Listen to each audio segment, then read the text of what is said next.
चलिए स्टार्ट करते हैं आज की अपनी ये क्लास। और हमारी जो आज की ये क्लास है, ये क्लास है SGPGI MS, जिसको आप बोलते हो Sanjay Gandhi post graduate institute of medical science. इसके संबंध में हम लोग सिलेबस के आधार पर चल रहे हैं यूनिट नंबर 4 पर। और कुछ बेसिक कॉन्सेप्ट की बात करें अगर हम लोग, NTA UGC नेट जिसका सिलेबस में मेंशन किया गया है सामाजिक स्तरीकरण को लेकर, तो अभी तक NTA UGC नेट का कोई नोटिफिकेशन नहीं आया है कि मैं आपको बता दूं कि दिसंबर में ही पेपर हो। लेकिन अब ऐसा फील हो रहा है कि दिसंबर में NTA UGC नेट का जो पेपर होने वाला नहीं है, ऐसा मान के चलिए। क्यों? कारण ये है कि अगर कुछ ऐसा होता तो एक नोटिफिकेशन उसको जारी अब तक कर देना चाहिए था। ठीक है, अभी तक नोटिफिकेशन इन्होंने जारी नहीं किया है, तो अनुमान लगाया जाता है 10% की ही चांसेस है कि NTA UGC नेट का जो पेपर है दिसंबर 2022 में होने की चांसेस है। बाकी 90% आपका जून 2023 जाएगा। अगेन आप लोगों का मर्ज करने की ज़रूरत पड़ सकती है। इस पेपर में मर्ज होने की संभावनाएं पूरे की पूरी बताई जा रही है। तो जो आज का हमारा टॉपिक है सामाजिक स्तरीकरण, ये दोनों सब्जेक्ट के लिए है ना। गरिमा मैम और जो है, एक बार आप लेफ्ट करके दोबारा से ज्वाइन कर लीजिए। आपका मैसेज मेरे पास आ रहा है कि शायद आवाज़ आपके पास स्पष्ट नहीं सुनाई दे रही है। तो आज की जो हमारी ये क्लास है सामाजिक स्तरीकरण पर ये क्लास है।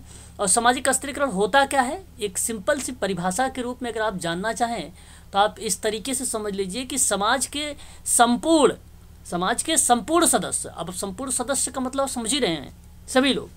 अब समाज के जो संपूर्ण सदस्य हैं, उन सदस्यों को अगर आप उच्च में, मतलब एक श्रेणी बना दिया आपने कि भाई ये उच्च श्रेणी में है, और किसी की श्रेणी आपने निम्न बना दिया कि भाई कोई समाज के जितने भी सदस्य हैं, ये समाज का सदस्य उच्च श्रेणी का है, ये समाज का श्रेणी निम्न सदस्य का, मतलब निम्न श्रेणी का है। जब आप ऐसी कंडीशन में बांट देते हैं तब विभाजन ये प्रक्रिया कहलाएगी समाज के द्वारा स्वीकृत कंडीशन पर सामाजिक स्तरीकरण। कहने का तात्पर्य यह है कि संपूर्ण सदस्यों की उच्च और निम्न स्थिति में बांट दिया जाता है। जब यह विभाजन समाज के द्वारा स्वीकृत कर लिया जाए, अनुमोदित कर लिया जाए, एक्सेप्ट कर लिया जाए, तो यह पार्ट बन जाता है सामाजिक स्तरीकरण को। एक बार NTA UGC net social work की बात मैं कर रहा हूँ, ये प्रश्न ही बना कर पूछ लिया कि संपूर्ण सदस्यों को उच्च और निम्न श्रेणी में विभक्त किया जाए तो यह क्या कहलाएगा। जैसा कि शायद आप लोगों ने लास्ट संडे की जो क्लास हुई है उसमें यह प्रश्न था और ऑप्शन में लिखा हुआ था स्तरीकरण। किसी को याद आ रहा है? यह प्रश्न था, नहीं याद आ रहा है तो कोई बात नहीं, लेकिन ये प्रश्न था, इसको आप ध्यान रखेंगे। तो यहाँ पर आप देख सकते हैं, जब यह विभाजन समाज के द्वारा स्वीकृत कर लिया जाता है तो उसे हम सामाजिक स्तरीकरण कहते हैं। तो देखिए, सामाजिक स्तरीकरण में यहाँ पे बात किया जा रहा है कि समाज के सदस्यों का क्रमबद्ध विभाजन। देखिए, अभी मैं बात करने वाला हूँ आप लोगों से कि क्रमबद्ध विभाजन जिसके अंतर्गत सभी सदस्य उच्चता निम्नता की भावनात्मक एकता के परस्पर जुड़े रहते हैं। एक बार एग्जाम में ये भी प्रश्न बनकर आया हुआ था कि सामाजिक स्तरीकरण जो है वो समाज का उच्च एवं निम्न, ठीक है, सामाजिक इकाइयों में किया गया जो क्रमागत विभाजन है। क्रमागत, देखिए शब्द केवल ध्यान रखिएगा आप सब, ये जो क्रमागत विभाजन को रिप्रेजेंट कर रहा है ना, ये परिभाषा के रूप में आता है। और नाम याद करिएगा सभी लोग, रेमंड मुर्रे। तो जैसे मैं अगर आपसे बात करूं, जैसे आप लोगों ने जानते हैं मैरी रिचमंड केस वर्क में आते हैं कोनोफ्का, और आपका जो ट्रेकर और विल्सन रायलैंड, ये सब बेसिकली ग्रुप वर्क में आते हैं। और रॉस, सिद्दीकी, रोथमैन का नाम आप लोग देखा है कि कम्युनिटी वर्क में आते हैं। और अगर कुलकर्णी की बात करें तो सामाजिक नीति के रूप में हमें देखने को मिलते हैं कुलकर्णी महोदय। ठीक उसी प्रकार से सामाजिक स्तरीकरण में अगर किसी विद्वान का नाम वेरी वेरी मोस्ट इम्पॉर्टेंट है तो वो नाम है Raymond Murray. Raymond Murray. Then उसके बाद आप नाम रखिएगा सदरलैंड का, सदरलैंड का। ठीक है, तो अगर हम बात करें रेमंड मुर्रे की परिभाषा तो यही बन जाती है जहाँ पे क्रमगत विभाजन की बात किया जा रहा है समाज को उच्च और निम्न श्रेणी में, तो वो भी एक आपका सामाजिक स्तरीकरण बन जाता है। अब सामाजिक स्तरीकरण में देखिए यहाँ पे विचारधाराओं में, जी कुछ कह रहे हैं क्या? कोई बच्चा कुछ कह रहा था शायद, आई थिंक। सर ये विल्बर्ट मुर्रे अलग है क्या? जी, विल्बर्ट मुर्रे अलग हैं, रेमंड मुर्रे अलग हैं, मुर्रे जी रोज अलग हैं, ठीक है, ये तीनों नाम अलग हैं। रेमंड मुर्रे का नाम यहाँ पे हमें देखने को मिलेगा, आप लोग इसको ध्यान रखिएगा, रेमंड मुर्रे का, है ना, यहाँ हमें मिलेंगे।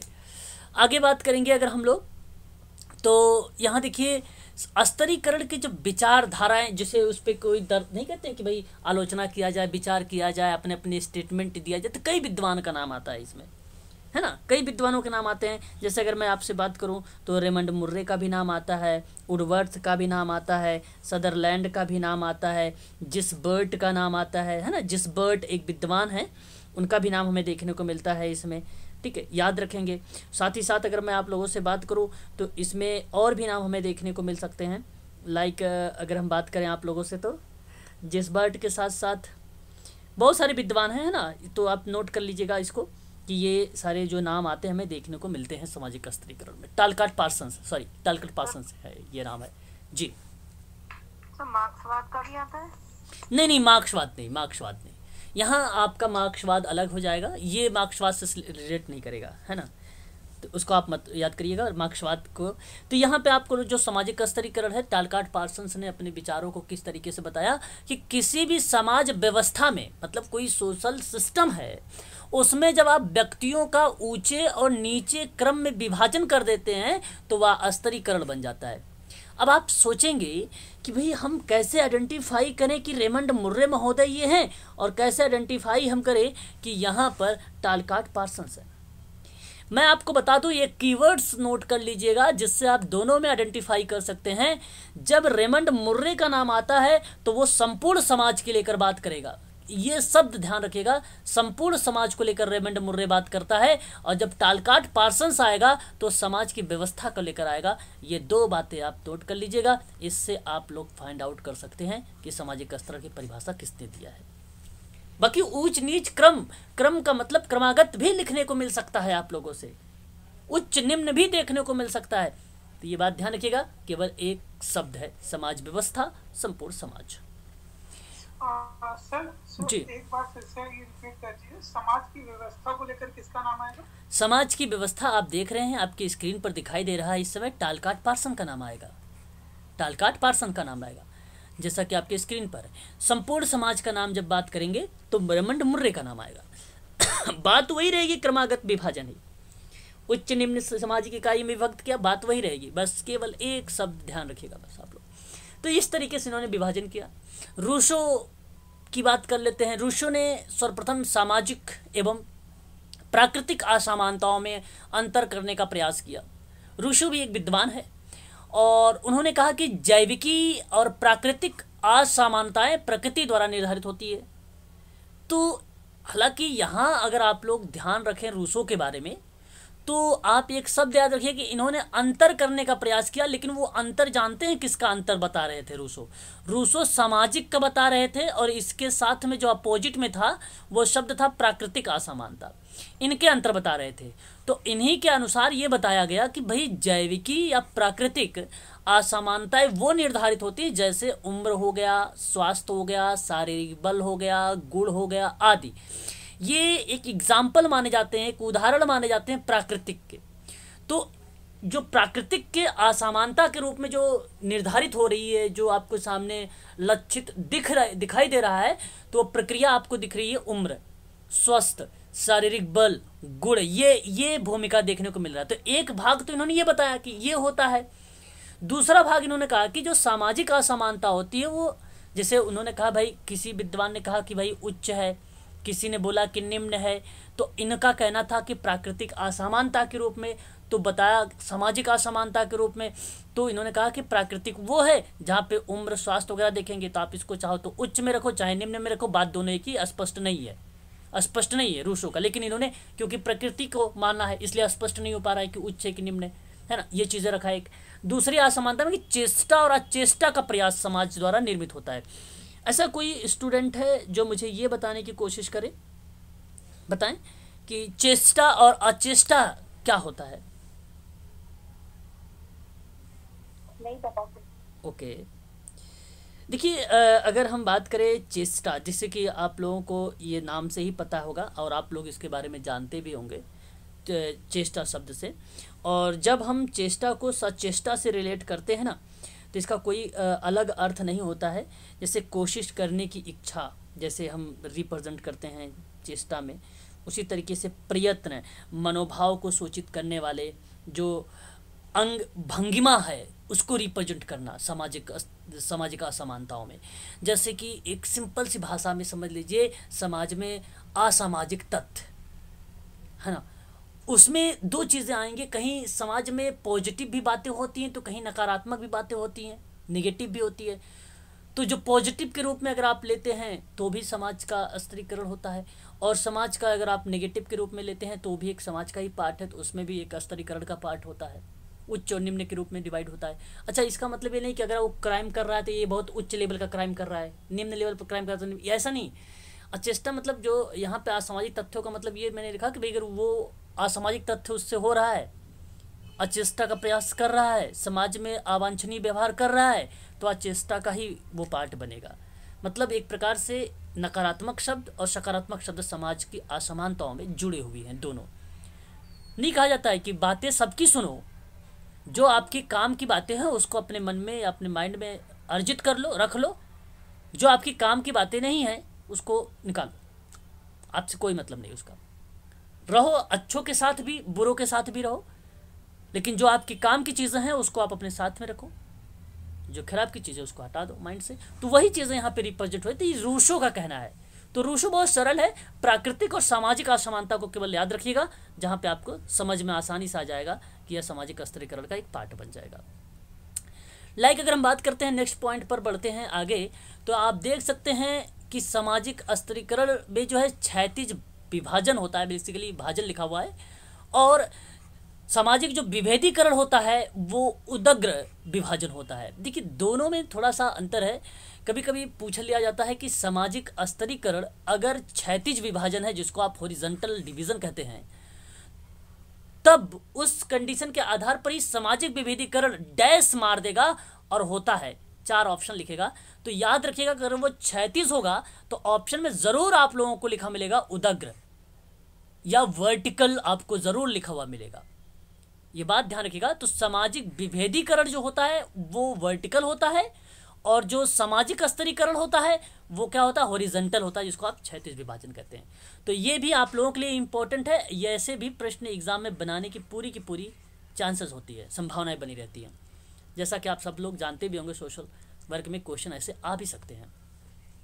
सामाजिक स्तरीकरण वह प्रक्रिया है जिसमें व्यक्तियों के समूहों को उसकी प्रतिष्ठा, संपत्ति और शक्ति की मात्रा के सापेक्ष पदानुक्रम में विभाजित या विभिन्न श्रेणियों में निम्न और उच्च या उच्च से निम्न रूप में स्तरीकृत किया जाता है। तो बात वही है, चाहे आप निम्न से उच्च बोलिए या उच्च या निम्न बोल दीजिए या उच्च से निम्न बोल दीजिए, और पदानुक्रम मतलब क्रमागत बोल दीजिए, बात वही है जहां पे डिवीजन हो रहा है सामाजिक स्तरीकरण का।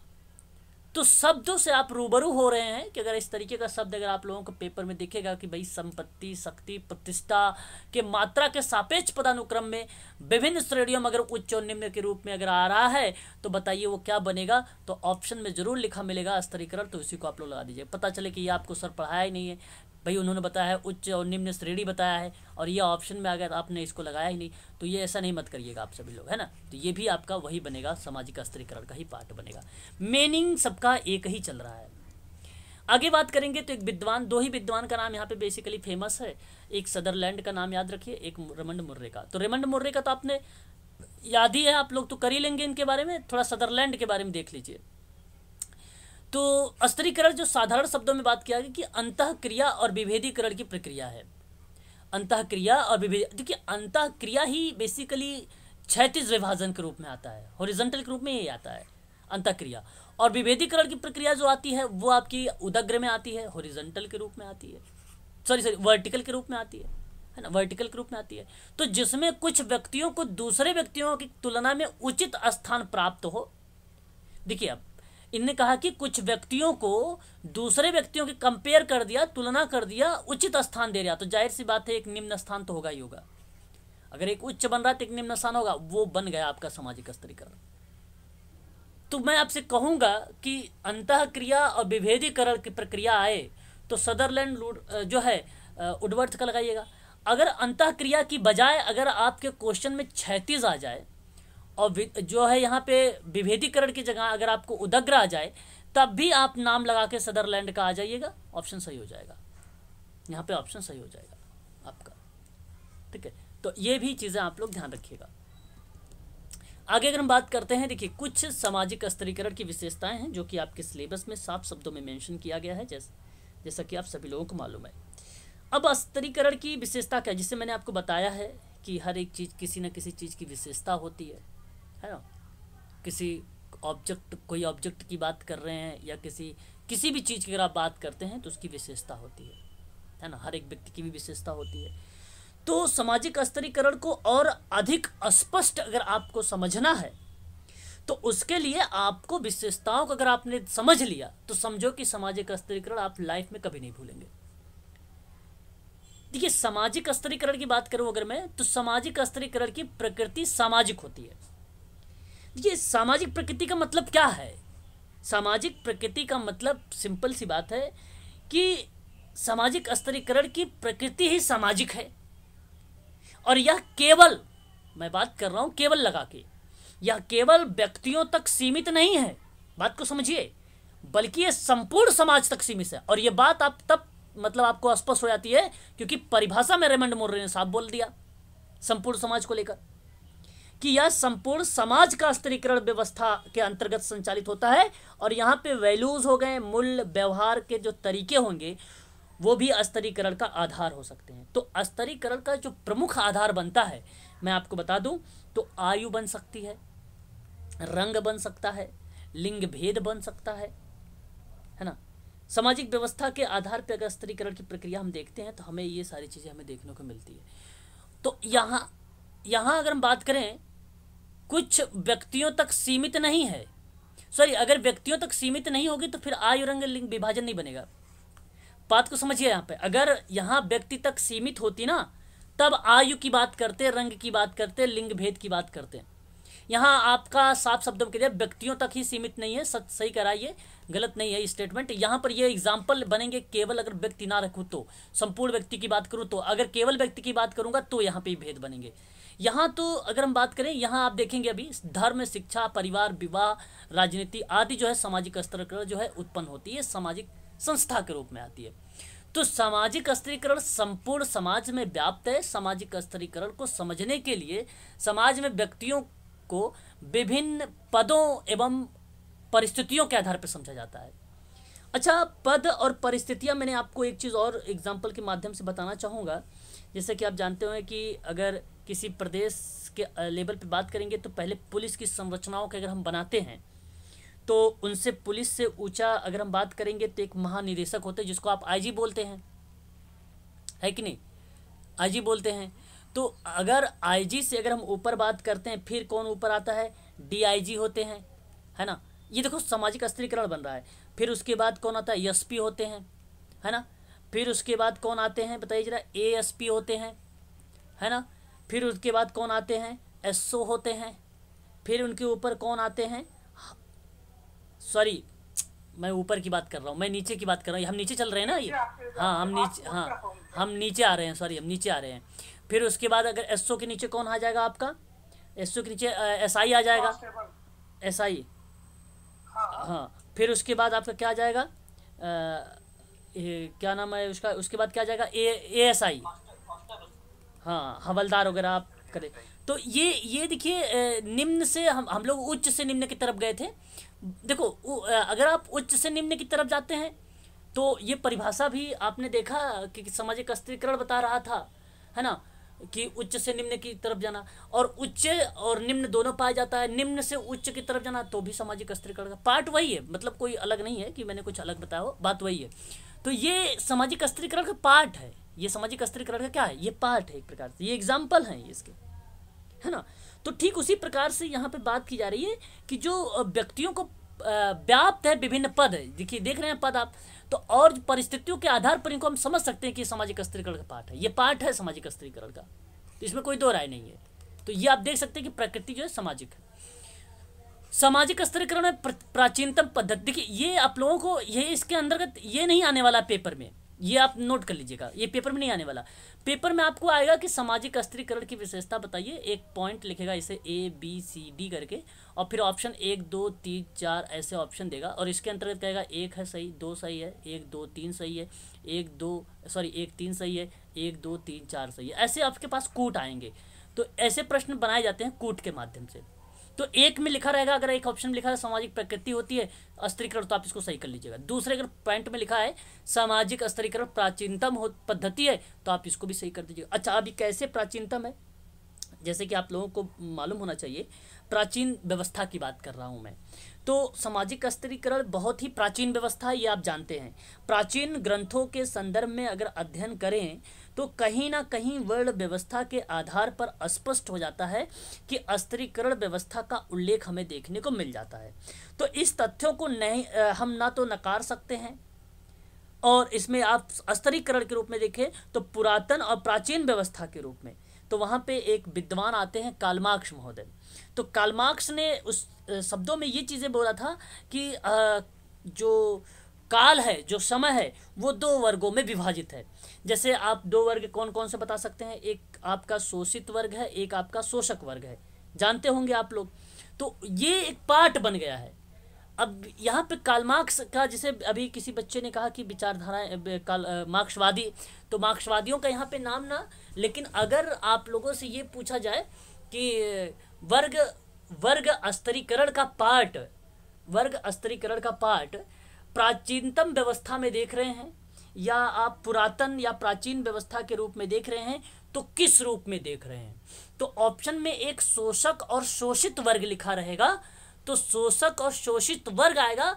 ये बात ध्यान रखिएगा, कार्ल मार्क्स का नाम नहीं आएगा, और यदि कार्ल मार्क्स का नाम आएगा तो सामाजिक स्त्रीकरण में एक शब्द जुड़ा रहेगा, उसका नाम रहेगा वर्ग। और आप जानते हैं वर्ग संघर्ष की बात कार्ल मार्क्स ने किया है, तो वर्ग होने के नाते मैं आप लोगों से कहूंगा कि प्राथमिकता आप कार्ल मार्क्स को ही दीजिएगा और किसी विद्वान को मत दीजिएगा, ठीक, वर्ग होने के नाते। तो आप देख सकते हैं यहाँ पर बताया गया है। तो मार्क्स की मान्यता प्रत्येक युग में समाज को दो भागों में डिवाइड किया, तो एक बोला श्रमिक, एक बोला पूंजीपति। अच्छा देखिए, शोषक और शोषित की जो बात मैं किया हूँ ना, शोषक यहाँ पे पूंजीपति को कहा जाएगा, और शोषित कौन हो जाएगा, ये श्रमिक, इसको हो जाएगा, ये श्रमिक हो जाएगा। तो ये बात ऐसे भी हो सकता है, या श्रमिक या पूंजीपति भी पूछा जा सकता है, बात वही है, क्योंकि ये वर्ग बन गए, ये दो वर्ग बन गए हैं, है ना। या देखो सर्वहारा वर्ग कर सकता है, सर्वहारा वर्ग आ जाएगा, या पूंजीपति आ जाएगा। तो ये तो जैसे आ जाएगा आपको समझ में आ जाता है कि भाई कि ये कार्ल मार्क्स का है। परंतु कार्ल मार्क्स ना दे के और सामाजिक स्त्रीकरण आप लोगों से पूछे, तो आप ध्यान रखिएगा सभी लोग, यह स्टेटमेंट जब दो भागों में डिवाइड होगा तब पार्ट बनेगा सामाजिक स्त्रीकरण का। परंतु ये याद रखिएगा कि प्राचीनतम पद्धति के रूप में देखा गया है कार्ल मार्क्स की ये विचारधाराएं। ये अभी आधुनिक समय में या वर्तमान समय में ऐसे कोई प्रश्न नहीं बनाए जाएंगे, और ना ही बनाए गए हैं, क्योंकि एग्जैक्ट केवल पूछ देता सर्वहारा वर्ग बताइए, पूंजीपति बताइए, ऐसे बनाया था। सामाजिक स्त्रीकरण में इसका नाम नहीं आया हुआ है, लेकिन अगर आएगा तो आप गलती नहीं करिएगा, ऐसे में वर्ग जरूर लिखा रहेगा, और सामाजिक स्त्रीकरण को अगर रिप्रेजेंट करता है तो थोड़ा सा आप लोग अपने माइंड पे प्रेशर डालिएगा, प्रश्न का उत्तर आपको मिल जाएगा। थोड़ा सा बस खाली प्रेशर डालना है, जब सामाजिक स्त्रीकरण लिखा मिलेगा तब बस समझ में आ जाएगा आपको। तीसरी विशेषताओं की बात अगर हम लोग करें तो सामाजिक स्त्रीकरण का प्रत्येक समाज में पाया जाता है, और ये बात आप लोग जानते हैं भली भांति तरीके से, है ना, प्रत्येक स्तर में पाया जाता है। क्या नेटवर्क इशू हो रहे हैं क्या भाई, कोई नेटवर्क? ओके, गरिमा जी मेरे यहाँ मैसेज आया भी कि दिक्कत आ रही शायद, लेकिन गरिमा मैम अगर दिक्कत अगर आपको आ रही है तो एक बार लिफ्ट करके दोबारा से ज्वाइन कर लीजिए, शायद आवाज़ आपके पास स्पष्ट हो जाएगी। सर एयरफोन में आवाज़ नहीं आ रही, एयरफोन लगाने पे। अच्छा, हो सकता है, दिक्कतें हो सकती हैं भाई, है ना। तो आगे बढ़ते हैं, हाँ बिल्कुल भारत जी। तो आगे अगर हम बात करते हैं तो देखिए, एक हमारे सामने एक शब्द आता है यहाँ पर कि सामाजिक स्त्रीकरण प्रत्येक समाज में पाया जाता है, बात सत्य है ये। आदिकाल से लेकर आज तक, मतलब पुराने समय से अगर हम बात करें आधुनिक समय तक, आज 21वीं शताब्दी चल रही है, तब तक कि कोई भी ऐसा समाज नहीं है जिसमें स्तरीकरण ना पाया गया हो। ये बात तो सहमत है, इसमें कोई दो राय नहीं है। तो इनके आधार एवं स्वरूप में अंतर हो सकता है, लेकिन सामाजिक स्तरीकरण सभी जगहों पर विद्यमान रहा है ना। अच्छा, अब इसको आप नेगेटिव के दृष्टिकोण से ना ले, है ना, कि ये सामाजिक स्तरीकरण एक प्रकार से नेगेटिव पॉइंट बताता है। नहीं, ये आपको, अगर आपको मैं बताऊं, आपको समाज को आइडेंटिफाई करने में बड़ा मदद करता है। ये आपकी समाज की आइडेंटिफाई करने में बड़ा मदद करता है। अब रीज़न कैसे कि भाई अगर मान लीजिए किसी गांव में अगर आप चले जाएंगे, तभी अगर नीचे जात की अगर मैं बात करूं, जैसे नीचे जात में एससी लोग आ जाएंगे, एसटी आ जाएंगे, ओबीसी भी कुछ लोग ऐसे मानते हैं कि निचली कास्ट में आते हैं। तो इन लोगों को आज भी क्या है कि बहुत हेय दृष्टि से देखा जाता है। गांव में अगर एससी एसटी हैं तो ये दूसरे घरों में काम करने जाते हैं, कम मतलब आय होने की वजह से ऐसा, तो उनको भी वो दर्जा नहीं प्राप्त हो पाया। अभी भी गांव में ये चीज़ें विद्यमान है, ऐसी नहीं कि ख़त्म हो गई है। तो ये आपकी आइडेंटिफाई कर देती है कि भाई ये सामाजिक स्तरीकरण यहाँ पे एक पार्ट बन गया है। हमें कहीं ना कहीं ये जो भेदभाव समाज में निकल के आ रहा है, इसको हमें समाप्त कर देना चाहिए। लोगों को जब पता रहेगा, इसके बारे में जानेंगे समझेंगे, तभी इस समस्या का समाधान आपका है। अब मेडिकल सोशल वर्कर होने के नाते इसका मतलब नहीं कि आप संजय गांधी पीजीआई हमेशा पीजीआई में ही बैठे रहेंगे। आपकी भूमिकाएं तो पीजीआई के आसपास जितने समुदाय हैं, जितने क्षेत्र हैं, उस पर भी नजरें रहेंगी आप लोगों को। आप अलग अलग प्लान बनाएंगे उसके परिप्रेक्ष्य में कि भाई लोग जागरूक हो, लोग समाज की मुख्य धारा से जुड़े, समाज में जितनी असामाजिक तथ्य हैं उसको दूर किया जा सके। इन सारी चीज़ों पर आप विचार विमर्श करेंगे, इसका मतलब यही होता है। ठीक है, तो इसलिए आपको पीजीआई कह रहा है कि हम आपसे यहाँ से प्रश्न पूछेंगे, क्योंकि आपको पता होना चाहिए कि समाज में क्या क्या चीज़ें चल रही हैं। ठीक है, असामाजिक तथ्य क्या क्या है, उसको किस तरीके से आप निदान करेंगे, कैसे उसके आइडेंटिफाई करेंगे, इसलिए आप लोगों से यहाँ से जो है प्रश्न आप लोगों से पूछा जा सकता है। फिर कहता है सामाजिक स्तरीकरण के विभिन्न स्वरूप होते हैं। ये बात से भी आप परिचित होंगे अच्छी तरीके से। विभिन्न स्वरूप होने का अगर हम बात करें यहाँ पे, तो इसके कई पार्ट देखने को मिल रहे हैं। तो आप देखिए, विश्व भर में अगर हम बात करें, सभी समाजों और सभी कार्यों में सामाजिक स्तरीकरण का जो है समान स्वरूप नहीं रहा है ना। जाहिर सी बात है, इक्वलिटी नहीं रही है, लेकिन देश और काल के अनुसार अगर हम बात करें तो इसके अनेक स्वरूप देखे गए हैं। जैसे अति प्राचीन काल में अगर हम बात करें, सामाजिक स्तरीकरण का सरलतम आधार आयुर्वेद और शारीरिक शक्ति था। भारत में जाति प्रथा के आधार पर स्तरीकरण पाया जाता था, और यूरोप में वर्ग व्यवस्था एवं अर्जित गुणों को अधिक महत्व दिया जाता था। काफ़ी इंपॉर्टेंट सवाल है यहाँ पर, ये देख लीजिए इस पॉइंट से, जहाँ मैं आप लोगों को एक ब्रैकेट लगा रहा हूँ, ये काफ़ी इम्पोर्टेंट है जी। स्क्रीन नहीं दिख रही है। अच्छा, स्क्रीन नहीं दिखाई दे रहा है। ओके ओके, दिख रहा है सुनीता मैम, स्क्रीन दिखाई दे रहा है। ओके ओके, मुझे लग रहा है कि आज उत्तर प्रदेश से सभी बच्चे आज उत्तर प्रदेश से क्लास ले रहे हैं, मुझे जहाँ तक उम्मीद है, और दिक्कत है नेट की वहाँ पर। हमारे यहाँ तो भाई कोई दिक्कत नहीं है। अगर आप मैंने स्क्रीन शेयर, हाँ तो हम भी उत्तर प्रदेश से ही हैं, लेकिन कोई दिक्कत नहीं है। अभी आप देख लीजिए, हमारे यहाँ नीचे वाईफाई लगा हुआ है, आप यहाँ पे सर्कल देखिए कर से, और पूरा यहाँ पे जो है इंटरनेट एक्सेस है ना, आप देख सकते हैं। तो कोई दिक्कत मेरे यहाँ नहीं है, मेरे यहाँ से। आपके यहाँ से दिक्कत है, इसलिए मैं सोच रहा हूँ कि भाई हो सकता है उत्तर प्रदेश में थोड़ी सी नेटवर्क प्रॉब्लम आ रही हो।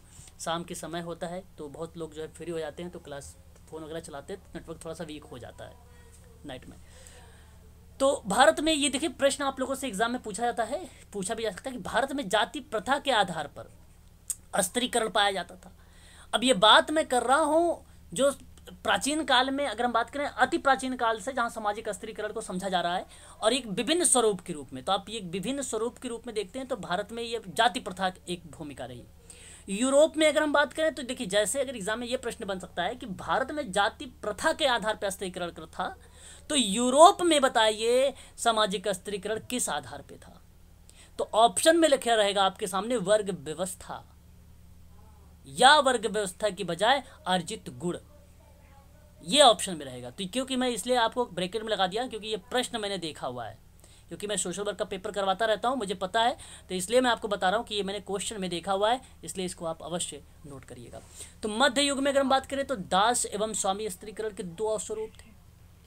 वहीं अगर हम बात करें, जैसे ये मध्य युग की बात आई, हालांकि सोशल वर्क में अगर हम बात करते हैं, आपने एक नाम सुना होगा हेलन क्लार्क का नाम, जिसने principle and practice of social work पे एक किताब लिखी, और उस किताब में युगों की बात किया। एक कहा कि प्राचीन युग होता है, एक मध्य युग होता है और एक आधुनिक युग होता है। प्राचीन युग में उन्होंने क्या चीज़ें जोड़ा, उन्होंने अर्थदान, वस्तुदान की बात किया। मध्य युग में उन्होंने मानवतावाद को प्राथमिकता दिया। आधुनिक युग में व्यावसायिक प्रक्रिया को संचालित किया। कारण ये था कि भाई जो वस्तुदान, अर्थदान है उसको अब प्लस कर दिया मानवतावाद को भी। ठीक है, ये दोनों उसमें मेंशन किया आधुनिक युग में। तो मध्यकालीन या मध्य युग की बात हो रही है, तो इसका मतलब ये नहीं कि आप ये गलत हो गया, क्योंकि ये प्रश्न आपको मैं सामाजिक स्तरीकरण से बात कर रहा हूँ। क्योंकि दास वगैरह की जो प्रथाएं थी वो लेन क्लार्क ने सोशल वर्क में प्राचीन युग में बताया था, प्राचीन काल में बताया था, ना कि मध्य युग में बताया था। यहाँ बात मैं कर रहा हूँ सामाजिक स्तरीकरण को लेकर। तो सामाजिक स्तरीकरण में मध्य युग में दास और स्वामी, जैसे अगर मैं बात करूँ नौकर और मालिक के भाग रूप में डिवाइड किया गया था, और इस तरीके से बनाया था सामाजिक स्तरीकरण। तो ये भी एक उच्च और निम्न श्रेणी का बन गया पार्ट। और अफ्रीका एवं अमेरिका में प्रजातीय भेदभाव का लंबे समय तक प्रचलन रहा है, और ये बात आप जानते हैं। आज भी आप लोगों को मालूम होगा उनके लिए अलग कानून बनाए गए हैं, गोरों के लिए, काले के लिए अलग कानून बनाए गए हैं। तो ये देख, अब बहुत लंबे समय तक भेदभाव रहा है। और यहाँ पे अगर मैं बात करूँ आप लोगों की, एक अहम भूमिका एक विद्वान की है। क्या नाम जानते हैं जिसने भेदभाव को समाप्त किया है अफ्रीका एवं अमेरिका को लेकर? नाम बताएं। ये सर फिर से रिपीट कर दीजिए सर। अफ्रीका और अमेरिका में जो प्रजातीय भेदभाव थे उस पे एक अहम भूमिका निभाई है इस भेदभाव को समाप्त करने के लिए। Nelson Mandela?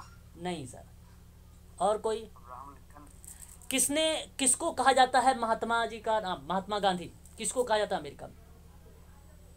आप तो बता दीजिए, इतना हिंट दे दिया। नहीं मालूम आप लोगों को? Martin Luther. Martin Luther King. हाँ, junior Martin Luther King is very very most important point है ये। और ये जो प्रजातीय भेदभाव का लंबे समय का प्रचलन रहा है उसको समाप्त करने में एक अहम भूमिका निभाई है। तो नोट कर लीजिएगा, मार्टिन लूथर बहुत ही फेमस एक व्यक्ति हैं जिन्होंने समाज को लेकर बड़े बड़े बदलाव किए हैं, और उनको जो है भारत का महात्मा गांधी के नाम से भी जाना जाता है। यानी भारत के जैसे ही महात्मा गांधी की तरह से जो है काम किया उन्होंने। तो हाँ, हालांकि उनको अमेरिका गांधी कहा जाता है, लेकिन हमारे जो भारत, वो मोटिवेट थे किससे जानते हैं आप लोग? हमारे ही महात्मा गांधी जी से। महात्मा गांधी से। हाँ, वो हमारे ही महात्मा गांधी जी से मोटिवेट थे, है ना, उन्हीं से मोटिवेट। लेकिन बहुत सारे थे, 1 2, ये कौन किसको कहा जाएगा? नहीं, जूनियर मार्टिन लूथर किंग जो है वही हैं, वही उन्हीं को कहा जाएगा, उन्हीं को। अब इतना डीप में मत चले जाइएगा 1 2 3, क्योंकि अकबर द्वितीय, अकबर प्रथम है, इतिहास है। हाँ सर, ऑप्शन में अगर वो हो गया ना? नहीं, ऐसा नहीं आने वाला ये सर। आपको मैं बता दूं, इसमें 110% मैं गारंटी लेता हूं। अगर आ भी जाता है तो आप तुरंत मुझे फ़ोन करिएगा, सर मेरा एक सवाल आपने गलत करवा दिया। कभी भी ऐसे प्रथम द्वितीय सोशल वर्क में नहीं आने वाला सिद्धार्थ सर, इसमें डन है, कोई दो राय नहीं है। हिस्ट्री अगर आप पढ़ते तो मैं जरूर कहता कि 1 2 3 याद करें। हिस्ट्री मतलब हिस्ट्री सब्जेक्ट। यूज हुआ है जैसे यूरोप में वर्ग व्यवस्था एवं अर्जित गुणों को महत्व दिया गया। अर्जित गुण, अर्जित गुण का मतलब होता है सर एक्वायर। एक्वायर का मतलब होता है कि जैसे कि यूरोप में क्या था कि महत्व इसलिए अर्जित गुणों को दिया गया कि जो चीज़, जैसे मैं कोई अपना बिहेवियर या व्यवहार कर रहा हूँ समाज में या स्तरीकरण को लेकर, या जो भी एक्टिविटी मैं कर रहा हूँ समाज में, चाहे पॉजिटिव चाहे नेगेटिव, और आपने उसको अर्जित कर लिया पॉजिटिव या नेगेटिव के रूप में, तो उसको अधिक महत्व दिया गया। तो आपने अर्जित कर लिया, एक्वायर कर लिया मेरे गुणों को, तो गुणों को एक्वायर किया जाता था वहाँ पे, है ना, गुण, है ना, ये चीज़ें थी। आगे बात करते हैं सामाजिक स्तरीकरण में एक जो है परिणामिक है, ये ट्यूमिन कहते हैं। ट्यूमिन परिणामिक है। देखिए, वेरी वेरी मोस्ट इंपॉर्टेंट एक और शब्द आपको मिल रहा है यहाँ पे कि आप सबसे ये सब नहीं पूछा जाएगा, इसको पढ़ने की जरूरत नहीं है, छोड़ दीजिए इसको। केवल आपको बता दूं, ये जो शब्द है परिमाणिक बोल रहा हूँ मैं, परिणामिक, जो ये परिणामिक शब्द है ये ट्यूमिन का शब्द है, ये आप नोट कर लीजिएगा। ट्यूमिन का नाम ऑप्शन में भी आता है, भले ये सत्य ना हो लेकिन इसका नाम आता है, ट्यूमिन का नाम। और आप समाज शास्त्र का पेपर उठाएंगे ना तो आपको इसमें देखने को मिला है ट्यूमिन का। तो ट्यूमिन कहते हैं भाई कि यह समाज आज समानता उत्पन्न करता है, और इस असमानता को जो हम जीवन जीने के अवसर और सामाजिक शैली को देख सकते हैं। प्रत्येक व्यक्ति के जीवन जीने के अवसर और शैली स्तरीकरण के स्वरूप के आधार पर अलग अलग होते हैं। जाहिर सी बात है, हर एक व्यक्ति यूनिक है, हर एक व्यक्ति द्वितीय है, यानी व्यक्तिकरण पाया जाता है। और आप पढ़ भी रखे हैं कि जैसे कि आप लोगों को मालूम होगा सोशल केस वर्क में उसका नाम आता था बिस्टिक का नाम, जिसने 1957 में रिलेशनशिप पे एक किताब लिखी और उस समय उन्होंने 7 सिद्धांत दिए सोशल केस वर्क में, जिसमें व्यक्तिकरण का सिद्धांत एक अहम भूमिका निभाया। तो प्रत्येक व्यक्ति के जीवन जीने के अवसर और शैली स्तरीकरण के स्वरूपों के आधार पर अलग अलग होते हैं। बात सत्य है, इसमें कोई दो राय नहीं है कि किसी व्यक्ति को कितनी शक्ति, संपत्ति और मानसिकता संतोष प्राप्त होगा या समाज में उसके स्तर पर निर्भर करता है। तो परिणामिक है, सामाजिक स्थिरीकरण क्या है, परिणामिक है। तो और आप देख सकते हो कि कितनी शक्ति, संपत्ति, मानसिक संतोष प्राप्त होगा या समाज के स्तर पर ही निर्भर करेगा। तो ये भी एक प्रकार का सामाजिक स्थिरीकरण की विशेषता बन जाएगी। आगे बढ़ेंगे तो सामाजिक स्थिरीकरण के दिखेंगे टाइप। हालांकि सामाजिक स्थिरीकरण के अगर प्रकारों पर अगर हम जो है उसकी विशेषताओं पर बात करें तो एक शब्द और हमें देखने को मिल सकता है कि सार्वभौमिकता। अगर सार्वभौमिकता की अगर हम लोग बात करते हैं तो नाम से ही पता चलता है कि विभिन्न समाजों का जो है अध्ययन किया जाता है और इतिहास में कहीं भी ऐसे समाज का उल्लेख नहीं मिलता जहां पर स्तरीकरण की व्यवस्था देखने का ना मिला हो। तो यहाँ पे सार्वभौमिकता भी एक भूमिका निभाता है। अगर हम सार्वभौमिकता की बात करें तो आपने एक नाम सुना होगा बोटोमोर की। बोटोमोर समाजशास्त्री हैं ये, और इन्होंने कहा कि समाज और वर्ग अथवा स्तर में विभाजन प्रतिष्ठा एवं शक्ति का सोपान होता है और यह रचना एक सार्वभौमिक तत्व है। और जब सार्वभौमिक तत्व की बात करता है तो कारण मैं बता सकता हूं आप लोगों से कि सार्वभौमिकता भी सामाजिक स्तरीकरण की एक विशेषता है। वहीं बात करें अगर हम लोग तो आपको मालूम होगा कि सामाजिक स्तरीकरण में चेतन प्रक्रिया पाई जाती है। चेतन प्रक्रिया, अब ध्यान रखने वाली बात यह है कि चेतन प्रक्रिया कैसे, बस इस बात को समझिए। आपको बता दूं कि सोशल एक्शन एक ऐसा समाज कार्य की सहायक प्रणाली है जिसके अंतर्गत वेरी वेरी मोस्ट इम्पोर्टेंट नाम हमें देखने को मिलता है पाउले फ्रेरे का। पाउले फ्रेरे महोदय ने लोकप्रिय जो अप्रोच दिया था, हालांकि अप्रोच दिया था लोकप्रिय अप्रोच आता है आपका उसका बिट्रो का नाम आता है। और बिट्रो महोदय ने जब इसको डिवाइड कर रहे थे तो उसमें एक चेतन की चीज़ें शब्दों के बारे में बताया और चेतन को सही तरीके से अगर किसी व्यक्ति ने व्याख्या किया चैतन्यकरण को लेकर, जागरूकता को लेकर, तो उसका नाम आता है पाउले फ्रेरे। पाउले फ्रेरे का मैं एक ट्रिक बताऊंगा आप लोगों को, और वो ट्रिक अगर आप चाहे तो लिख लीजिए। जब कभी भी पैडागोजी करके लिखा हुआ मिले, पैडागोजी करके कोई लिखा हुआ कुछ मिले तो आप तुरंत पाउले फ्रेरे का नाम लगा दीजिएगा, वह ऑप्शन आपका हमेशा सत्य माना जाएगा। पैडागोजी करके आप लोगों के जब भी कभी शब्द मिलेगा तो आप उसको ये तो ट्रिक लिख लीजिएगा अपनी कॉपी पर, आप लोग मेंशन कर लीजिएगा, ये ट्रिक है। जो पार्टिसिपेटरी अप्रोच है वो भी नहीं है। पार्टिसिपेटरी नहीं, सक्रिय भागीदारी सर पाउले फ्रेरे का नहीं है। लोगों का सक्रिय भागीदारी की बात करेंगे तो नाम आता है पिंकस और मिनहम का। पिंकस और मिनहम का नाम आता है। लोगों का सक्रिय भागीदारी आप चाहो तो ये भी नोट कर सकते हैं। भागीदारी की भूमिका होनी ही चाहिए, कम्युनिटी में बेटर है मानी जाती है, कम्युनिटी में है ना, और सोशल एक्शन में भी माना जाता है भागीदारी। और जागरूकता और चैतन्य की बात पाउले फ्रेरे ने कहा। तो चेतन एक प्रक्रिया है, सामाजिक स्तरीकरण में किस तरीके से भूमिका निभाता है तो मैं बता दूं कि इसका निर्माण जागरूक दशाओं में योजनाबद्ध रूप से किया गया है। तो साधारण शब्दों में अगर मैं बात करूं आप लोगों से तो समाज के अभिजन वर्ग, क्या अभिजन वर्ग, वेरी वेरी मोस्ट इम्पोर्टेंट शब्द अभिजन वर्ग, और अभिजन वर्ग द्वारा होता है। और मैं आप लोगों से जानना चाहूंगा कि अभिजन वर्ग होता क्या है। अभिजन वर्ग का मैं आपको बता दूं, आप लोग ध्यान रखिए जी। अपर क्लास देखिए हाँ आप कह सकते हैं, हाँ जिनके पास पावर होती है। देखिए अभी एक आपने सुना होगा अभिजात। अभिजात वर्ग किसे कहते हैं? कुलीन वर्ग को। हाँ, तो वो अभिजन वर्ग जो है उसी चीज से लिया गया है। या केवल राजनीतिक दृष्टिकोण से अगर हम बात करते हैं तो जैसे आपने बताया उच्च वर्गों को श्रेणी में रखा, तो राजनीतिक दृष्टिकोण से अगर आप देखते हैं तो ऐसी प्रक्रिया को रखें, परंतु मैं आपसे कहूँगा केवल शासक वर्ग एवं शक्तिशाली अभिजनों की ओर जब ध्यान केंद्रित किया जाए तो वो अभिजन वर्ग की धारणाएं बनेंगी, परंतु आज ऐसा नहीं है। तो मैं आपको बता दूं, यहाँ पे शक्तिशाली अभिजन वर्ग, पूंजीपति वर्ग, सैनिक अभिजन, शासक वर्ग, बुद्धिजीवी वर्ग, नौकरशाही, प्रबंधक, ये सारी एक्टिविटी जो है अभिजन वर्ग के अंतर्गत शामिल कर लिए जाते हैं, रख लिए जाते हैं इनको। तो यहाँ मैं आप सबसे कहूँगा ज़्यादा प्रेशर मत डालिए, जनसमूह के बारे में सोचने का विचार करिए। आप लोग सफल व्यक्तियों को आप शामिल करिए, यहाँ पर आप सभी लोग सर्वोच्च अंक जिसको मिले हैं उनको आप शामिल कर लीजिए आप, ठीक है। तो वह एक नाम हो जाता है अभिजन वर्ग। लेकिन अभिजात वर्ग के एग्जैक्ट पूछा जाएगा तो वो कुलीन वर्ग को रिप्रेजेंट करेगा, उसको आप ध्यान रखिएगा। तो चैतन्य करण आपको जो बेसिकली रिप्रेजेंट करता है वो चेतना की प्रक्रिया को ही रिप्रेजेंट करता है, बस इस बात को आप सभी लोग ध्यान रखेंगे। एक और शब्द के बारे में बात करें और इसी के बाद सामाजिक अस्थिरीकरण का पाठ समाप्त हो जाएगा। एक होता है समाज का विभाजन, एक होता है क्षैतिज विभाजन। क्षैतिज विभाजन तो आप जान ही चुके हैं कि इसका मतलब है कि जहां समाज विभिन्न वर्गों में बंट जाता है और प्रत्येक वर्ग के लोगों की स्थिति समानता में पाई जाती है। तो जातिगत स्तरीकरण के अंतर्गत एक जाति के लोगों की स्थिति में जो समानता पाई जाती है उसको हम लोग क्षैतिज विभाजन कहते हैं। आप समझ गए क्षैतिज विभाजन क्या है और उदग्र विभाजन क्या है।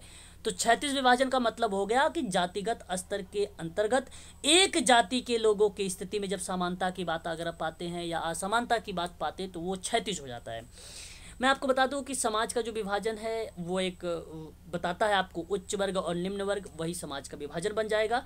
और एक श्रेष्ठता और अधीनता संबंध बताता है। श्रेष्ठता और अधीनता वो भी उच्च और निम्न अनेक वर्गों में डिवाइड करता है, लेकिन वर्ग एक दूसरे से अलग नहीं होंगे बल्कि संबंधित होंगे। तो एक के अभाव से दूसरे की कल्पना नहीं की जा सकती है, ये बात से आप परिचित होंगे। तो यहाँ आप लोग को मैं बता दूं तो एक पूंजीपति वर्ग और एक श्रमिक वर्ग पाया जाता है इसमें, इसलिए श्रेष्ठता और अधीनता का संबंध जुड़ा होता है। यही कारण है कि आप लोगों को श्रेष्ठता और अधीनता का शब्द आता है तो आप लोग उसको भी करेक्ट लगा दीजिएगा, सही जवाब हो जाएगा आपको वो। अब अगर हम बात करें सामाजिक स्तरीकरण के प्रकार के बारे में, तो प्रकार तो आप लोगों को भली भांति तरीके से मालूम होगा कि कितने भागों में इसको डिवाइड किया गया है। कोई बताना चाहेगा मुझे? 2 भागों में यहाँ पे अगर मैं बात करूँ सामाजिक स्तरीकरण को 2 भागों में डिवाइड किया गया है। आपको मालूम होना चाहिए, एक आपका प्राणी शास्त्रीय होता है आपका, मैंने शायद आप लोगों को इसके बारे में बता चुका हूँ लेकिन यहाँ पे एक बार दोबारा से आपको बता देता हूँ ताकि रिकॉल हो जाए। एक प्राणी शास्त्रीय होता है और एक आपको मैंने क्या बताया था, याद है किसी को? दूसरा क्या बताया था, याद है? सामाजिक सांस्कृतिक बताया था, सामाजिक सांस्कृतिक बताया था, सामाजिक सांस्कृतिक बताया था। तो ये 2 टाइप बन जाते हैं। जो प्राणी शास्त्री के आधार पे हैं उसके अंतर्गत मैंने आप लोगों को कहा था कि जहाँ समाज में व्यक्ति और समूह, जहाँ समाज में व्यक्ति और समूह उच्च और निम्न का निर्धारण पाया जाता है, तो आप यहाँ पे बता सकते हैं। जैसे मैंने शुरुआत में बोल दिया था आप लोगों से, भाई आयु, लिंग, प्रजाति, जन्म, शारीरिक और बौद्धिक कुशलता, ये मैंने शुरुआत, क्योंकि ये व्यक्ति की मैं बात कर लिया था। तो प्राणी शास्त्री में बेसिकली समाज में व्यक्तियों और व्यक्ति समूह के रूप में लिखे। तो अच्छा ये बात बता दूं मैं आपको कि समूह मैंने क्यों शामिल कर लिया। एक्चुअली क्या है कि समूह भी व्यक्ति का ही पार्ट निभाता है। तो अच्छा साफ शब्दों में बता दूं, एचबी ट्रेकर का नाम सुना होगा कि जो सोशल ग्रुप वर्क है उसमें ग्रुप को सेवार्थी के रूप में, एक व्यक्ति के रूप में अगर कोई विद्वान मानता है तो उसका नाम एचबी ट्रेकर है, वही मानता है ग्रुप वर्क को, है ना। क्या मानता है, ये भी प्रश्न यूजीसी में पूछा जा चुका है, एक बार पूछा गया था, तो ट्रेकर का नाम आता है, वो भी आपका सही रहेगा फिर। तो ये कारण आप यहाँ पे इसको मेंशन कर सकते हैं। तो समूह भी आपका प्राणी शास्त्री में पार्ट बन जाता है। तो जैसे लिंग क्या है, लिंग भाई जैसे स्त्री और पुरुष के रूप में समाज का स्त्रीकरण सबसे प्राचीन समय से जानते हैं आप लोग। भाई समाज में पुरुषों की स्थितियों में अगर मैं बात करूं तो स्त्रियों से ऊंची मानी जाती है, आप लोगों को मालूम होगा। लेकिन धीरे धीरे ये समाप्त हो रहा है, सशक्तिकरण आ रहा है, तो महिलाओं को भी अब समानता की बात हो रही है, उनको अवसर दिया जा रहा है, हर चीज़ें देखने को मिल रही है ना। तो ये धीरे धीरे समाप्त हो जाएगा, है ना, एक प्रकार से। फिर उसके बाद एक प्राणी शास्त्री में लिंग के साथ साथ अगर मैं आपसे बताऊं, देखिए इसको चाहो तो नोट भी कर सकते हो, ऑप्शन में आ भी सकता है ये नाम। इसके बाद एक शब्द आता है आयु। प्रत्येक समाज में कई पद ऐसे होते हैं जहां निश्चित आयु के व्यक्तियों को ही प्रदान किए जाते हैं। आयु के आधार पे अगर समाज को अगर हम बात करेंगे तो 4 भागों में डिवाइड किया गया है आयु के आधार पे। 4 भाग कौन कौन से बनते हैं? एक भाग आपका बनता है शैशवावस्था, जिसको आप शिशु अवस्था का नाम भी दे सकते हैं। दूसरी अगर हम बात करते हैं किशोर अवस्था की बात होती है। अब यहाँ पर आप लोग मनोविज्ञान मत पढ़ने लगिएगा कि किशोर शिशु अवस्था के बाद आता है भाई बाल्यावस्था, फिर पूर्व बाल्यावस्था, उत्तर बाल्यावस्था, उत्तर किशोरावस्था, पूर्व किशोरावस्था, मध्य किशोरावस्था, है ना। ये मैं नहीं पढ़ा रहा हूँ आप लोगों को, मैं आपको बता रहा हूँ सामाजिक स्तरीकरण के प्रकार, जिसके अंतर्गत प्राणीशास्त्री के अंतर्गत मैं बात कर रहा हूँ आयु। तो आयु के आधार पर 4 भागों में डिवाइड किया गया स्तरीकरण को, स्तर को समाज के। एक शिशु मिलता है, दूसरा किशोर मिलता है, तीसरा आपका प्रौढ़ मिलता है, चौथा अगर मैं बात करूं आप लोगों से तो वृद्ध पाया जाता था। आप मेंशन कर लीजिए, देखिए मैंने स्क्रीन पर लिख दिया है आप लोगों को, ये आपके एग्जाम में पूछा जा सकता है। तो समानता या महत्वपूर्ण पद है बड़ी आयु के लोगों को प्रदान किए जाते हैं। तो भारत में परिवार, जाति एवं ग्राम पंचायत का मुखिया का पद बड़ा माना जाता है, ये बात आप जानते ही होंगे। और यहाँ पे आयु और अनुभव का घनिष्ठ संबंध भी पाया जाता है ना। तो ये चीज़ें हमें देखने को मिलता है इसमें आयु में। वहीं बात करता हूँ, एक आता है प्रजाति, तीसरा शब्द आपको मिलती है प्रजाति। प्रजाति क्या होती है आपको बता देता हूँ। प्रजाति के आधार पर अगर बात करें तो सामाजिक स्तरीकरण देख सकते हैं हम लोग। प्रजाति क्या है? जहाँ एक से अधिक प्रजातियाँ साथ साथ रहती हैं, जिन प्रजातियों के लोग शासक और सत्ता में होते हैं, तो वहाँ पे अगर हम बात करें वो एक्टिविटी संपन्न होते हैं, तो प्रजाति अपने को दूसरे प्रजातियों से श्रेष्ठ मानते हैं। तो प्रजातियां भी यहाँ पर भूमिका निभाती। तो अगर मैं बात करूँ अमेरिका और अफ्रीका में गोरी प्रजाति ने काली प्रजातियों से अपने को श्रेष्ठ घोषित कर रखा है, जैसा कि आप लोगों को मालूम होगा। अभी मैंने थोड़ा सा मार्टिन लूथर ने इस पे भेदभाव समाप्त किया था, आपको मैंने थोड़ा सा जिक्र किया है उनके बारे में। तो ये चीज़ आप यहाँ से रिलेट कर सकते हैं कि अमेरिका और अफ्रीका में जो गोरी प्रजाति है वो काली प्रजाति से अपने को श्रेष्ठ मानती है, गोरी प्रजाति, ठीक है। तो ये चीज़ें हैं हमें देखने में। तो अमेरिका का राष्ट्रपति निग्रो प्रजाति का कोई व्यक्ति नहीं बन सकता है, ये प्रश्न अगर आपसे पूछा जाए तो आप प्राणीशास्त्री के आधार पे भी आप यहाँ पे बता सकते हैं, कोई दो राय नहीं। चौथा अगर हम बात करें तो एक जन्म होता है। जन्म क्या होता है? जन्म की बात करें तो जन्म भी सामाजिक स्तरीकरण को उत्पन्न करता है। जैसे जो लोग उच्च कुलवंश और जाति में जन्म लेते हैं वह अपने को दूसरों से श्रेष्ठ मानते हैं, और ये बात आप भली भांति तरीके से जानते हैं, इसमें कोई दो राय नहीं है। एक आपका आता है पांचवा, जो शारीरिक और बौद्धिक कुशलता की बात करता है, शारीरिक और बौद्धिक कुशलता की बात करता है। तो ये दो टाइप चल रहा है, पहला प्राणीशास्त्री, आपका सामाजिक सांस्कृतिक के बारे में भी बात करने वाला हूँ मैं। तो पांचवा जो शारीरिक बौद्धिक मैं बता रहा हूँ कुशलता, ये अगर हम बात करें वर्तमान समय में व्यक्ति की जो स्थिति है वो स्तर का निर्धारण उसकी शारीरिक और मानसिक कुशलता, योग्यता और क्षमता के आधार पर होने लगता है। तो जो लोग कुशल नहीं हैं, है ना, जैसे अगर हम बात करें मंदबुद्धि और आलसी योग्य होते हैं वो, तो उनका स्तर उन लोगों से नीचे होता है, और जो बुद्धिमान, परिश्रमिक और कुशल होते हैं उनका अलग लेवल होता है। तो आवाज नहीं आ रही है। क्या बात कर रहे हैं? आवाज आ रही है। तो साम्यवादी देशों में इन गुणों के आधार पर भी स्तरीकरण में देखने को मिलता है ना, ठीक है भाई। देखो मेरे यहाँ से तो आवाज़ है भाई, बहुत सारे बच्चों के पास शायद ऐसी दिक्कत आ रही है, परंतु मैं वीडियो अभी अपलोड करूंगा, आप लोग उसको बाद में भी देख लीजिएगा, है ना, कोई दिक्कत नहीं होगी आप लोगों को। आगे बात करेंगे तो सामाजिक स्तरीकरण में एक संपत्ति इंपॉर्टेंट आता है, इसके अंतर्गत संपत्ति का पार्ट याद रखिएगा, व्यवसाय को याद रखिएगा, और उसके बाद अगर हम बात करें धार्मिक ज्ञान को याद रखिएगा आप सभी लोग, धार्मिक ज्ञान के साथ साथ राजनीतिक शक्ति को, राजनीतिक शक्ति। अब देखिए संपत्ति क्या है, आपको मैं थोड़ा सा बता देता हूँ, आप लोग उसके चाहो नोट कर सकते हो। संपत्ति के आधार पर समाज में स्तरीकरण होता है भाई, ठीक है, ऊंच नीच का भेदभाव होता है। तो आदिकाल से ही समाजों में संपत्ति के आधार पर ऊंच नीच भेदभाव होता चला आ रहा है।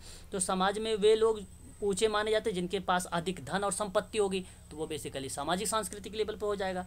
व्यवसाय की बात करते हैं तो जैसे भाई अगर हम बात करें सम्मानजनक और ऊंचे माने जाते हैं जो कुछ समाज में व्यवसाय हैं, जैसे अगर मैं बात करूँ डॉक्टर हो गया, इंजीनियर हो गया, प्रशासक हो गया, प्रधानाध्यापक हो गया, है ना, पैसे के आधार पे आप कह सकते हैं, व्यवसाय के आधार पे आप कह सकते हो। तो व्यवसाय भी एक अहम भूमिका निभाता है ना।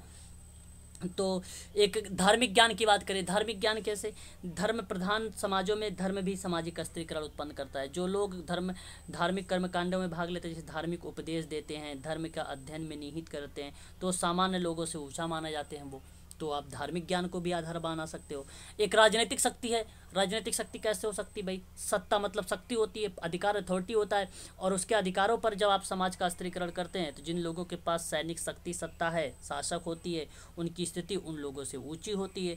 जो सत्ता और शक्ति विहीन होते हैं उनके पास शक्ति होती, मतलब एक प्रकार से कोई क्रिया विधि होती ही नहीं, राजनीतिक शक्ति होती ही नहीं, तो इसलिए वो नीचे माने जाते हैं, निम्न माने जाते हैं। तो आप यहाँ पे कह सकते हो कि राजनीतिक स्तर भी कहीं ना कहीं सामाजिक सांस्कृतिक भूमिका में निभाता है। तो ये बन जाता है। प्रकार तो ऐसे कई होते हैं। अगर हम बात करें दास प्रथा भी बात करें तो दास प्रथा भी एक टाइप बन जाता है आपका। अगर हम बात करेंगे नेक्स्ट पॉइंट पर, जागीरे भी आपका एक पॉइंट बन जाता है, ये भी आपका टाइप ही बन जाएगा, है ना।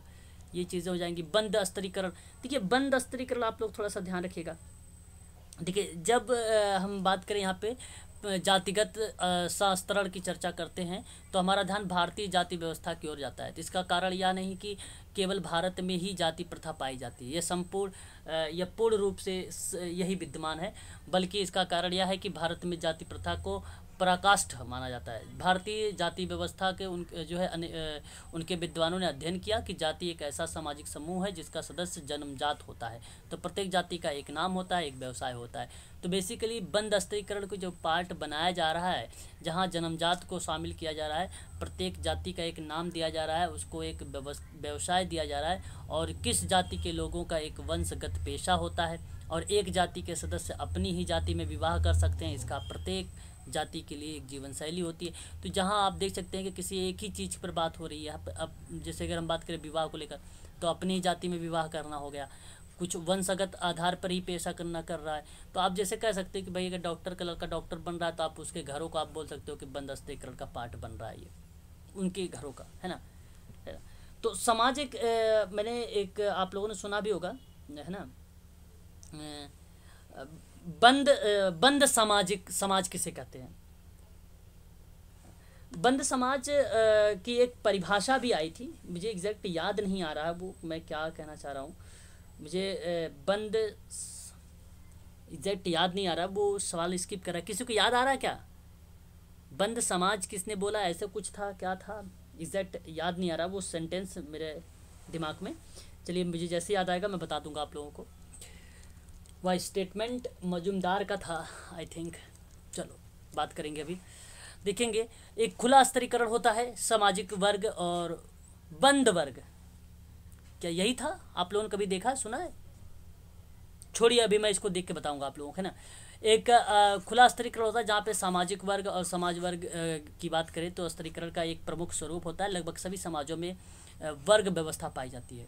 तो सामाजिक परिस्थितियों वाले व्यक्तियों में समूह का एक वर्ग कहा जाता है। अब सवाल आता है कि वर्ग किसे कहते हैं। तो वर्ग किसी भी आधार पर समाज के समूहों का निर्माण वर्ग कहलाता है। तो आप देख सकते हो किसी भी आधार पर समाज में जो समूह होगा उन समूहों का निर्माण जब होगा तो वो वर्ग कहलाएगा। तो वर्गों के आधार पर आर्थिक ही नहीं बल्कि सामाजिक सांस्कृतिक भी है। तो वर्ग को परिभाषित करते हुए अकबर ने एक शब्द लिखा है, एक परिभाषा दिया है कि एक सामाजिक वर्ग ऐसे व्यक्तियों का योग है, यानी प्लस है, जमा है, जिनका एक समाज में अनिवार्य रूप से सामाजिक स्थिति होती है। तो आप कह सकते हो समाज वर्ग में ऐसे व्यक्तियों का योग है जहाँ पे समाज का अनिवार्य रूप से समान सामाजिक स्थिति होती है, उसको हम लोग बोलते हैं, है ना। सामाजिक स्तरीकरण के कुछ विद्वानों ने प्रमुख सिद्धांत दिए हैं। जैसे अगर हम बात करें तो पहले विचारधारा के रूप में अगर किसी का नाम आया प्रिंसिपल्स में, तो आप स्तरीकरण के रूप में कार्ल मार्क्स का नाम, मैक्स वेबर का नाम और बर्नर का नाम, ये आपका सिद्धांत में नाम आएंगे सामाजिक स्तरीकरण में। ये पहले विचारधाराएं थे और दो विचारधाराएं आई हैं। कितनी विचारधाराएं थी? दो विचारधाराएं थी। एक पहला विचारधारा में कार्ल मार्क्स, मैक्स वेबर और बर्नर आते हैं। देखो अगर आदि लिखता तो इसका मतलब होता कि और भी विद्वान है। आदि नहीं लिखा हुआ तो इसका मतलब ये तीन ही विद्वान है, इनका नाम याद रख सकते हैं आप। दूसरे विचारधारा में अगर हम लोग बात करें तो टालकाट, पार्सन्स और किंग्सले डेविस हैं। तो दूसरे में दो ही लोग हैं, आप ये भी नोट कर सकते हो। इसको प्रकारवादी सिद्धांत के रूप में विकसित किया गया है। तो प्रकारवादी सिद्धांत एग्जाम में पूछा भी जाता है, तो आप लोग नाम लगाएंगे टालकाट, पार्सन्स का नाम। अच्छा आप ध्यान रखिएगा, अगर किंग्सले भी महोदय आ रहे हैं तो किंग्सले महोदय का नाम आप प्राथमिकता मत दीजिएगा, उनको द्वितीयक लेवल पर रखिएगा, टालकाट पार्सन्स का ही नाम लगाइएगा। लेकिन अगर टालकाट पार्सन्स नहीं है तो किंग्सले डेविस का नाम अवश्य लगाइएगा प्रकारवादी सिद्धांत में, है ना, टालकाट पार्सन्स। आपको मैं बता दूं प्रकारवाद का अभिगम की बात होता है, अभी मैंने कल ही आप लोगों से साथ बताया था। ऑटो रैंक का नाम बताया था। तो वो बेसिकली अभिगम का मतलब होता है प्रिंसिपल, है ना, सिद्धांत। तो प्रकार्यवादी में अभिगम, अप्रोच या सिद्धांत या मॉडल की बात करेगा तो आप लोग ऑटो रैंक का नाम लगाइएगा। तो पहले हम शुरुआत में बात कर लेते हैं कार्ल मार्क्स, मैक्स वेबर और बर्नर के बारे में।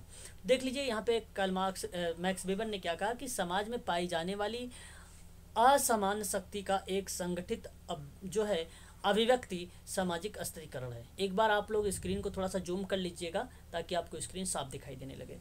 तो समाज के सभी सदस्यों में शक्ति का बंटवारा समान रूप से ना होकर असमान रूप से होता, अर्थात किसी को कम शक्ति और किसी को अधिक शक्ति प्राप्त है या प्राप्त होती है। तो वो बेसिकली मैक्स वेबर का ये स्टेटमेंट है कि सामाजिक स्तरीकरण का ये सिद्धांत के रूप में आता है।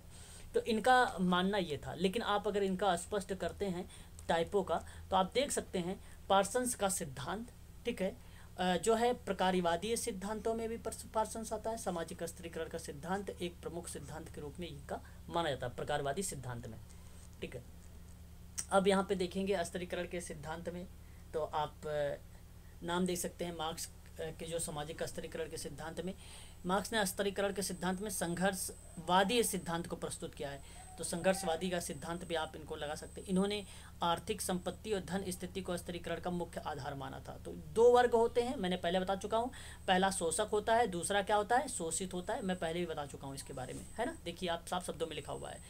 वहीं हम बात करते हैं उत्पादक प्रणाली के बारे में, ये बात मैंने बताया भी चुका हूँ आप लोगों को, कोई दो राय नहीं, आपको नहीं मालूम है। वहीं बात करते हैं सेरोकिन के बारे में। सेरोकिन ने भी सामाजिक स्तरीकरण को 3 लेवल पे बांटा है। एक आर्थिक हो जाता है, इतना इंपॉर्टेंट नहीं है सेरोकिन, सामाजिक परिवर्तन में इंपॉर्टेंट है ये, और एक राजनीतिक है, एक व्यावसायिक है। राउफ डॉरेनडॉर्फ का नाम बात करें अगर हम लोग, तो ये भी इतना इंपॉर्टेंट नहीं है। चाहे तो आप देख सकते हैं यहाँ पे इन्होंने एक किताब लिखा था class and class conflict in industrial society के बारे में, ये किताब थी इनकी। और इसी किताब में इन्होंने सामाजिक स्तरीकरण को बताया कि मुख्य आधार जो है उसका उत्पादन के साधनों पर नियंत्रण होने या ना होने से है। इन्होंने स्वामित्व और नियंत्रण में विभेद किया है ना। तो वर्ग संघर्ष में पूंजीपति और सर्वहारा के बीच ना होकर सर्वहारा एवं सर्वहारा के बीच नियंत्रण के मुद्दे पर होगा। तो ये आलोचनाओं के रूप में आते हैं कार्ल मार्क्स के, राल्फ डॉरेनडॉर्फ। बात करें मैक्स वेबर ने इकोनॉमी एंड सोसाइटी, ठीक है, इकोनॉमी एंड सोसाइटी किताब लिखा, और इन्होंने समाज को स्तरीकरण जब डिवाइड किया तो इन्होंने समूह निर्माण के 3 आधार बता दिए कि इन्हीं के आधार पे समूह निर्माण होगा और फिर उसके बाद सामाजिक स्तरीकरण पाया जाएगा। तो एक था क्लास जिसको वर्ग बोलते हैं, दूसरा परिस्थिति, तीसरा था दल जिसको आप लोग पार्टी बोल सकते हैं, ठीक है। तो ये चीज़ें थी, आप देख सकते हैं यहाँ पर। उसके बाद अगर हम बात करें तो आंद्रे बेते का एक नाम आता है, class cast, very very most important, ये क्वेश्चन आया हुआ प्रश्न है, एग्जाम में पूछा जा चुका है प्रश्न कि कास्ट क्लास एंड पावर की बात करते हैं, ये किसका है स्टेटमेंट, तो ये आंद्रे बेते का नाम आता है। और इन्होंने वेबर के द्वारा जो है प्रदत्त जो दृष्टिकोण थे उन्हीं के आधार पर स्तरीकरण पर चर्चा करते हुए इन्होंने बताया है। अच्छा याद रखिएगा, तमिलनाडु में त्रिपुरम गाँव में अध्ययन किया इन्होंने, ये बात ध्यान रखिएगा, इन्होंने तमिलनाडु के त्रिपुरम गांव में अध्ययन किया था, ठीक है, याद रखिएगा, काफ़ी इंपॉर्टेंट ये शब्द है जो एग्जाम में पूछा जा सकता है आप लोगों से, है ना। किसका नाम, आंद्रे बेते का नाम, याद रखिएगा। तो इनका भी 3 आधार बताया गया, वर्ग और जाति, और इसके बाद वर्ग, फिर उसके बाद शक्ति, पावर, 3 भागों में। किंग्सले डेविस बिल्मर्ट मुर्रे की बात करते हैं, बिल्मर्ट मुर्रे नहीं, रेमंड मुर्रे नहीं है, बिल्मर्ट मुर्रे अलग है मैम, याद रखिएगा, रेमंड मुर्रे का नाम मत सोचिएगा। तो ये बात करते हैं, तो इन्होंने किताब लिखी सम प्रिंसिपल ऑफ स्ट्रैटिफिकेशन करके, और इन्होंने प्रकारवादी दृष्टिकोण के आधार पर स्तरीकरण पर चर्चा किया। और स्तरीकरण सभी मानवीय समाजों में पाया जाता है, ये बात ध्यान रखिएगा, सभी मानवीय समाजों में पाया जाता है, तो मानवीय समाजों में पाया जाता है। किताब काफ़ी इंपॉर्टेंट है, ये किताब का नाम कभी भी जब भी आता है एग्जाम में पूछा जाता है तो किंग्सले डेविस का नाम, सम एक्सपेक्ट ऑफ सोशल वर्क करके आता है, तो वो MS गोरे का नाम आता है सम एक्सपेक्ट ऑफ सोशल वर्क में। और जब सम प्रिंसिपल में स्ट्रैटिफिकेशन का नाम आता है, यानी कुछ सिद्धांतों के साथ स्तरीकरण का नाम आता है, तो वो किंग्सले डेविस का नाम आता है, जैसा कि आप लोगों ने अभी देखा है, मैंने बताया भी था इनका नाम, ठीक है। टालकाट पार्सन्स 3 शब्दों में बहुत ज़्यादा फेमस है। मूल्य सहमति एक शब्द है इनका, बहुत ज़्यादा इंपॉर्टेंट है ये।